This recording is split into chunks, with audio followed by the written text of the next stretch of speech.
В жизни бывает так, что судьба, если где-то обделила человека в одном, то щедро наделяет чем-то другим. Так и в жизни нашего героя. С детства слабовидящий, он обладает волшебным голосом и идеальным слухом. Бегло читает и пишет на французском и английском языках, преподает в колледже и всегда с оптимизмом смотрит в будущее. Валентин Суздалов. Мы с ним знакомы давно и хорошо. И в этот раз договорились встретиться на набережной и поговорить о творчестве и жизни. После переезда в Якутск Валентин устроился на работу в Республиканское общество слепых. И сейчас он частенько заходит сюда пообщаться, принять участие в каком-нибудь проекте.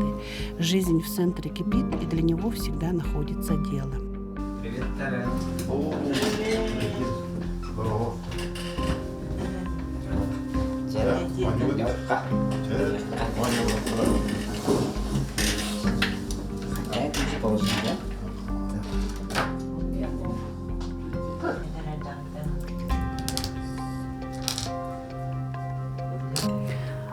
Сюда я уже не так часто хожу, но хожу, когда большие мероприятия меня приглашают.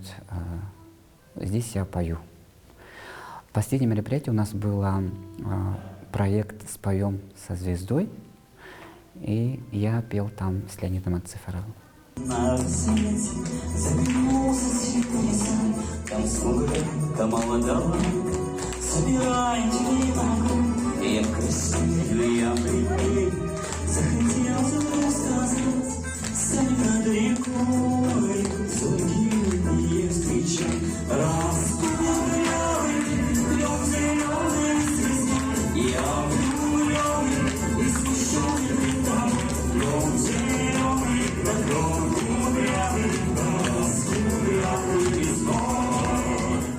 Леонид оказался очень таким хорошим человеком. Он вообще, он мне помогал, он мне помог раскрепоститься, себя нормально чувствовать на сцене, потому что я всегда волнуюсь. Вроде бы я нормально пою, но когда я выхожу на сцену, меня охватывает сильное волнение, дрожь и все остальное. Я же всегда плохо видел с детства. Это принимают, например, люди, которые внезапно ослепли, да? А я-то видел плохо с детства, поэтому у меня это вообще не доставляло никаких проблем, потому что я думал, что у меня всегда так было. Вот. Поэтому я бы не сказал, что это какая-то проблема была. Ну и сейчас тоже особой проблемой это не считаю я. Все наши люди, которые, да, именно, которые плохо видят, они вообще не страдают, по идее. Да? Они все сильные духом, ну, потому что, ну, как и я, наверное, потому что они же не видят тоже с детства, ну, плохо видят с детства, и это особо проблема они не считают. Но вот проблема у нас, например, вот бывает в автобусах, например, да, когда ты особо не видишь там номер, все такое, и вот там проблема, да, действительно. А вот так вот в повседневной жизни нет, особо проблемы нету. И у меня там сестра по отцовской линии, она тоже очень хорошо поет, но братья тоже только поют, они ничего не пишут. У меня только папа, отец, он и писал, и пишет мелодию, и стихи писал, и еще на баяне играл, хотя он был слепой. Каждый раз, когда исполняешь песню, она же по-разному исполняется, каждый раз с другим настроем, с другим ощущением. Когда особо удачно удается спеть, что чувствуешь? Ну, я чувствую удовлетворение, но никогда такого не было, чтобы я был доволен, что я хорошо спел. Всегда есть то, что не дотянул, тут не додал. Вот, поэтому не сказал бы, что я пою очень прямо хорошо. А с кем в дуэте ты бы хотел спеть? Из якутских звезд, Не знаю, вот мне нравится песня Даланы Белинеми. Это вот я ее даже записал, наверное, с ней, скорее всего. Для себя, ну, у меня есть все. Я считаю, что у меня есть все. Особо нет. А на работе Валентин всегда в окружении коллег и студентов.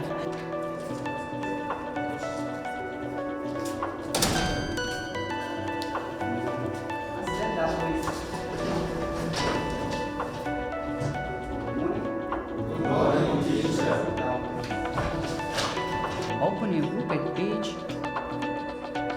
61. Благодаря секретам своей методики он легко обучает и прививает любовь к своему предмету. Студенты колледжа любят и уважают своего преподавателя. Хотя практически все свое время Валентин проводит на работе, он всегда находит моменты и для своего увлечения. Песня всегда с ним рядом. И в караоке он от души поет свои любимые песни. Presque comme une mère, je t'ai porté, te protégé. Tu m'as volé ce son qu'on n'aurait pas dû partager. À bout de mon rêve, je vais crier. Валентин, а как ты думаешь, от кого тебе передался певческий талант?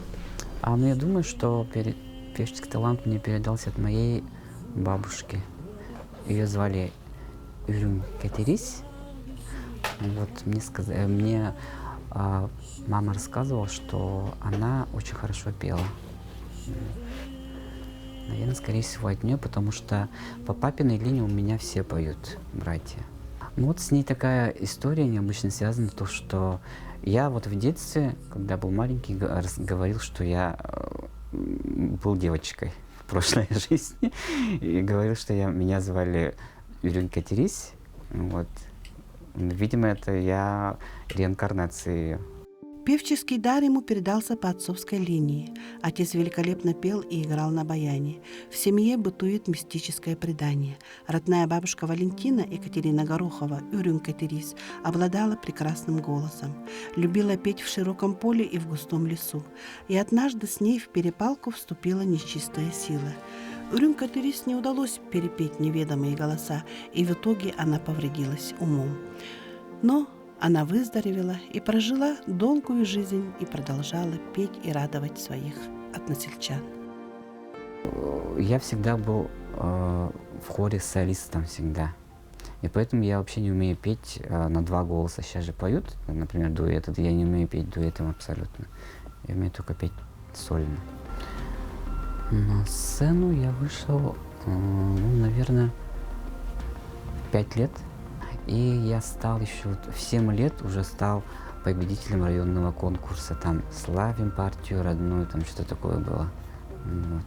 И меня там отвезли в район депутатский, ну, как победителя. А у меня надели одежду, короче, это венскую одежду, не знаю почему, не мою. У меня такой не было.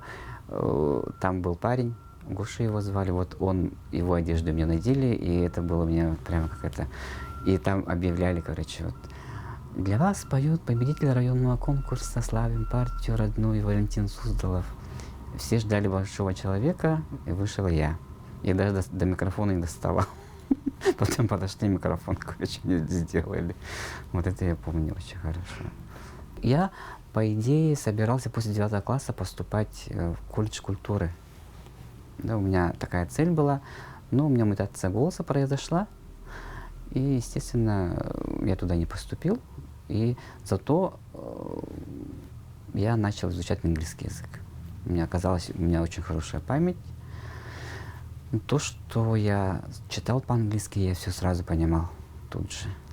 Но вот таблицу неправильных глаголов я выучил за 1 день, например. Некоторые же учат очень долго и не могут выучить, а я вот за 1 день выучил, до сих пор помню. Ну, закрылся один талант, открылся другой. У меня было такое представление, типа, вот поступаешь в университет. У меня представление было, что там, типа, университет — это просто большое здание, там люди там ходят, и что-то там делают. У меня не было представления, как там учатся, вот, что такое семестр, все это. Я еще ничего не знал.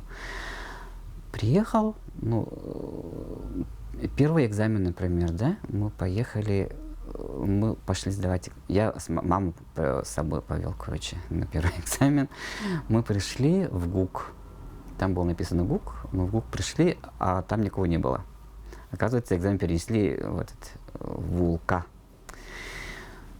Мы побежали в ВУЛК, естественно, опоздали на экзамен. Я всегда переживал, когда опаздываю. Ну, зашли, там, я сразу зашел, короче, меня, ну, завели туда. Взял билет, оказался билет вообще знакомый, короче, и передо мной отвечала девочка. Она вообще очень слабенько отвечала. И я сказал, ну, после нее сразу можно я отвечу? А мне сказали, ты же только что зашел, как ты будешь сразу отвечать? Ну, я же знаю билет, можно я отвечу? Ну, вот я ответил, мне поставили 9 цифру. А я смотрю, я выхожу, короче, спрашиваю, там девочка сидела, а что это такое 9? Это 9 баллов, это же вообще, это 5 с минусом, она говорит. Я даже не знаю, что такое 10-бальная система бывает. Вот. Ну, я все экзамены хорошо сдал, вот на ФИА, когда поступал. Ну, и поступил.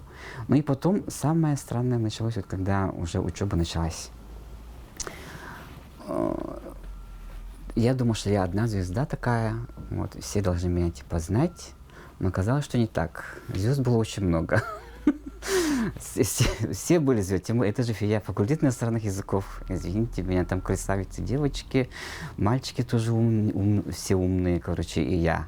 В том числе там маленькие, и еще у меня очки вот эти ужасные, минус 15 с оранжевыми оправами, короче. И я сразу замкнулся в себе. И я зациклился только на учебе. Голоса у меня тогда уже не было, я же не пел вообще. Нигде не участвовал, ничего не делал, только учился. Вот у меня вот так 5 лет так и прошли. Ну, они прошли там... Я был просто самым лучшим студентом. В общем, вот так у меня так было всегда. И были наши школы, и надо было... Я еще стал лидером молодежи теперь. Меня выбрали лидером молодежи села Сайлы, я там работал. И надо было делать концерт молодежный, короче. А номеров не было. Я танцевал. Танцевали номера я поставил, естественно. Сольных номеров, те, кто поет, вообще у нас не было. И вдруг у меня голос открылся, короче. Голос вернулся, оказывается. Я попел, и, оказывается, вернулся голос. И вот с тех пор я уже пою. Да, по родине не скучаю, я там уже не был порядка 8 лет. Угу. Снится тебе Усьяна? Мне снится мой дом, которого уже давно нет. У меня там дома нет, поэтому мне некуда ехать. Его снесли.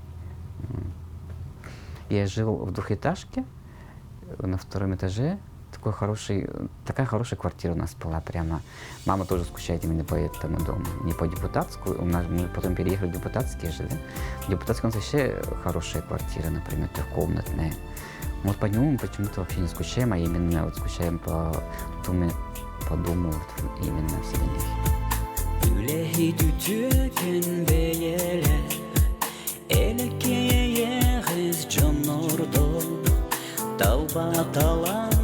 Чатарда дойду мене усуяна, Ирахда сырытарбы, саны бынахтабын усуяна, Курудун тене турогу, теребит дойду бар.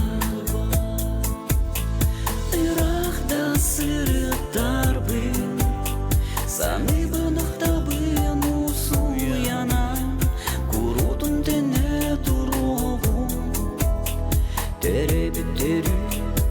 дойду бар.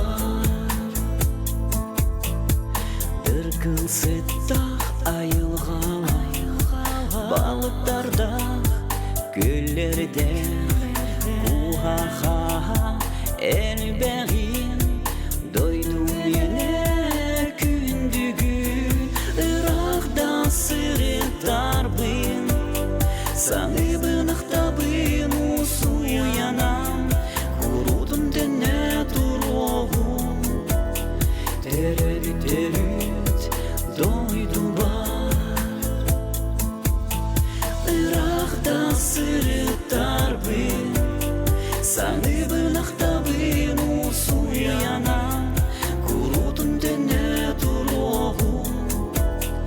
Теребит дойду бар.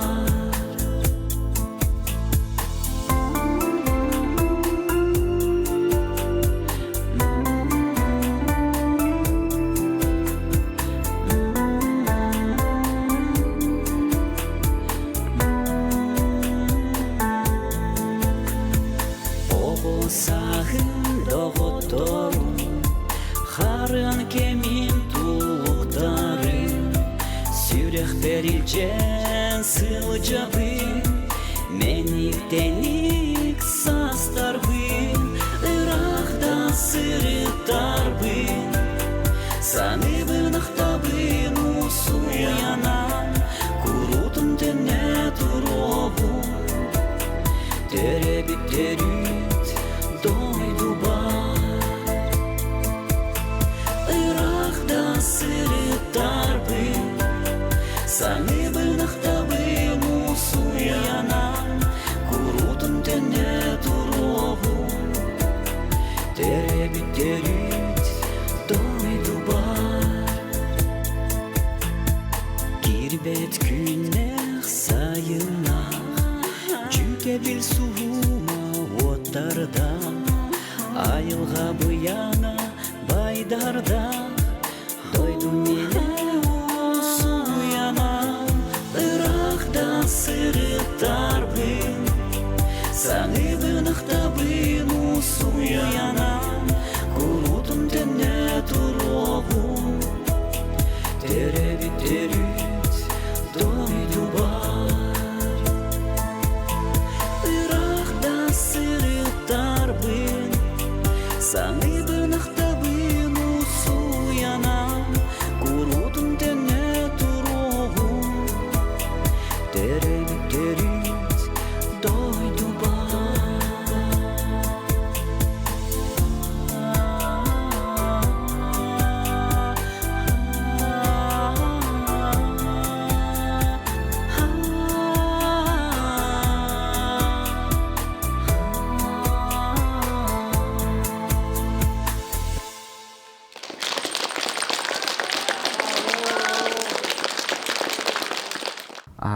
История песни Усьяна.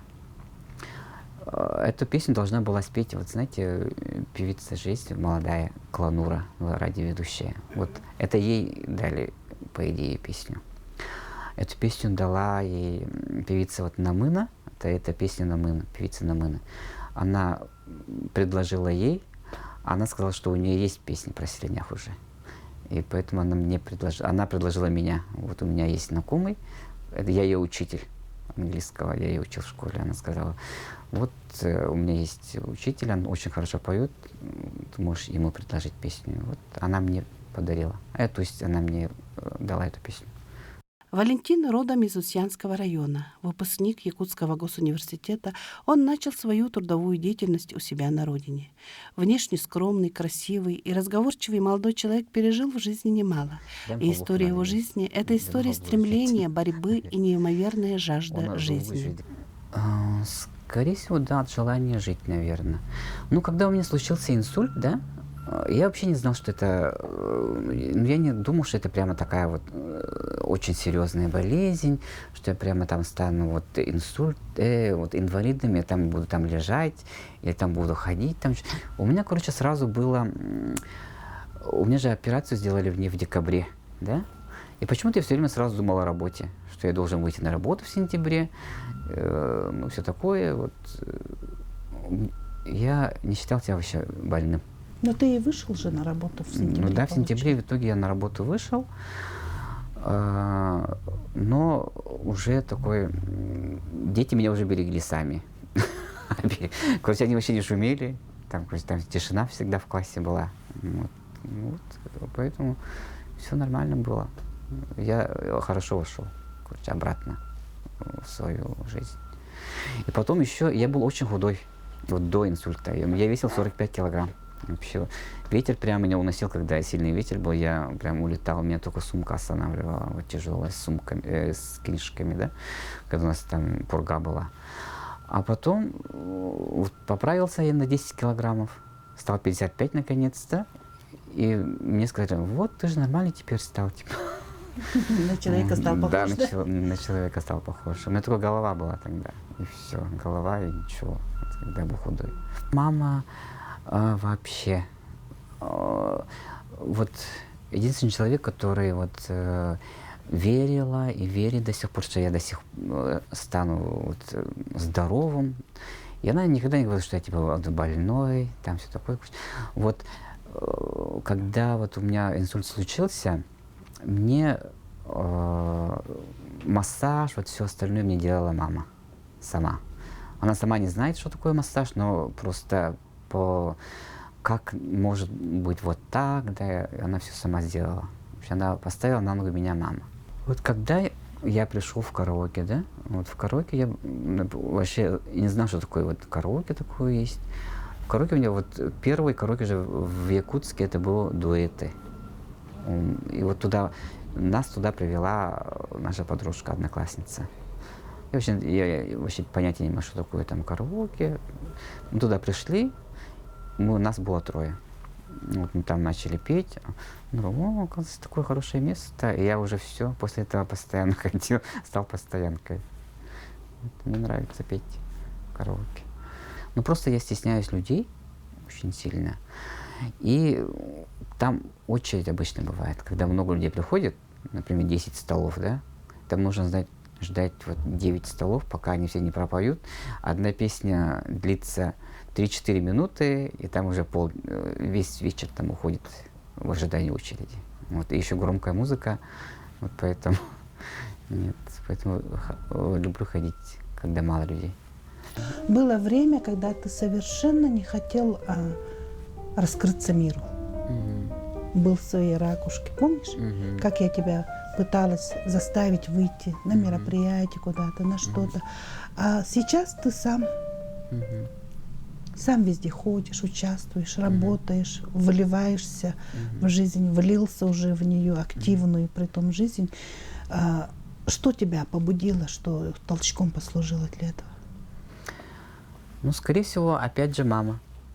Она мне сказала, мне уже надоело, она сказала, ты постоянно дома сидишь, нигде ничего не выступаешь, тебе надо раскрыться уже, везде там быть, а я говорю, я еще и делаю, типа, как будто даже, ну ладно, пойду.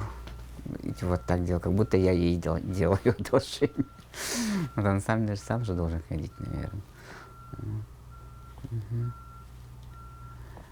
Я просто очень стеснительный. Всегда стесняюсь везде ходить. Ну вот я же поступил на работу в колледж культуры.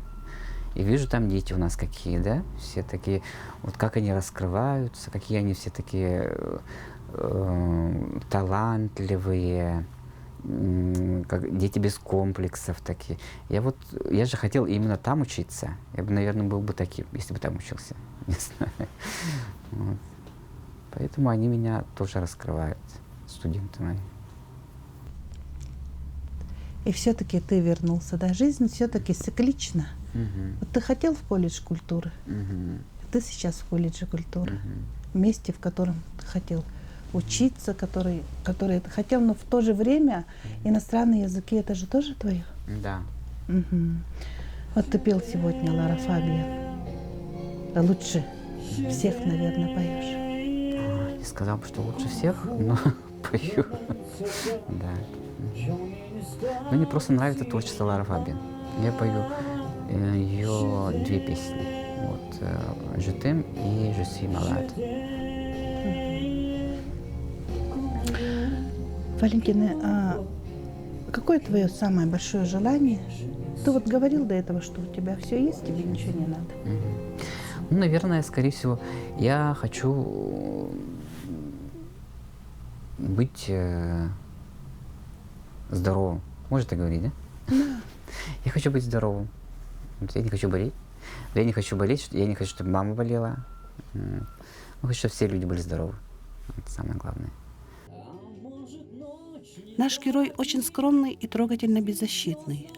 Он большой оптимист и очень талантливый исполнитель. Мы от всего сердца хотим пожелать Валентину Суздалову, чтобы сбылись его желания, чтобы он всегда радовал нас своими прекрасными песнями. Будь счастлив, Валентин. Терять, я не могу тебя терять, о, как мне быть.